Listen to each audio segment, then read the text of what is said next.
Harap-harapang inamin ni Senior Aguila ang katotohanan sa Senado. Ikinagulat ng kapwa niya miyembro ng SBS ang revelasyon niyang ito. Yung pagka-presidente ko ng Socorro Bayanihan Services Incorporated ay hindi ko po kagustuhan.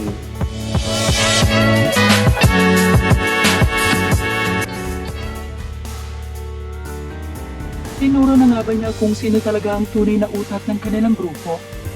Ngayong naiipit na nga sa matitinding kaso na kinakaharap ang leader ng grupong Socorro Bayanihan Services Incorporated o SBSI, tuloy-tuloy nga ang investigasyon ngayon ng Senado sa di umano'y punto sa Surigao del Norte. Kakilakilabot ang mga revelasyon ng mga dating miyembro ng umano'y kulto sa Surigao. Mga dating tumatangkilik sa kanilang leader na umano'y Diyos at tagapagligtas, ngunit ngayon ay mga witness na at inihayagang baho na ginagawa ng kanilang samahan lalo na ng kanilang presidente. Sa isiniwalat ni Senator Risa, sinabi niya na si Senior Aguila mismo ang gumagahasa sa mga bata at facilitator ng child marriage. Ayon sa ating mga witnesses, siya ay nagkakasal, nagbibinyag, nagpaparusa, nagbibigay ng atas sa araw-araw. Sabi din po ng aming nakapanayam, ang mga di sumunod daw sa rules, kinukulong sa tinatawag na foxhole, pinapadel o pinapaswimming sa tinatawag nilang Aroma Beach na isang hinukay na area na puno ng dumi at hindi ng tao. Pero ang leader nga ba ng grupo na isa lamang 22 years old ang talagang dapat sisihin?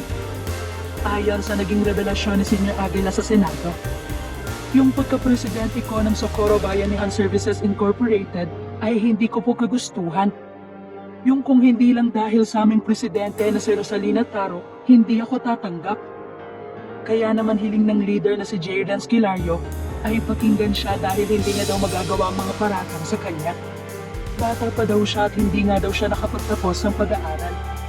Kaya base sa sinabi ni Jayden, banat ni Senator Bato, kawawa naman pala daw ang batang ito kung totoong ginagamit lang siya at tagasama sa lahat ng problema.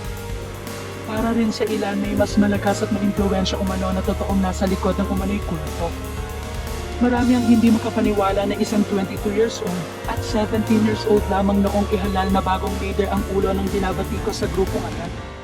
Kaya posible umano na mayroon pang mas maimpluwensya ang nasa likod nito. Hindi rin maipaliwanag ni Senior Aguila kung bakit nga ba siya ang pinili ng mga namayapang leader ng SBSI. Ikinagulat din ng marami nang lumabas sa isa rin ang ipinagbabawal na gamot sa tinitingnan nga na source of funds ng nasabing grupo. Bukod sa mga 40-60% umano na pinukuha ng mga leaders mula sa 40s ng mga miyembro at pensyon ng mga senior citizen.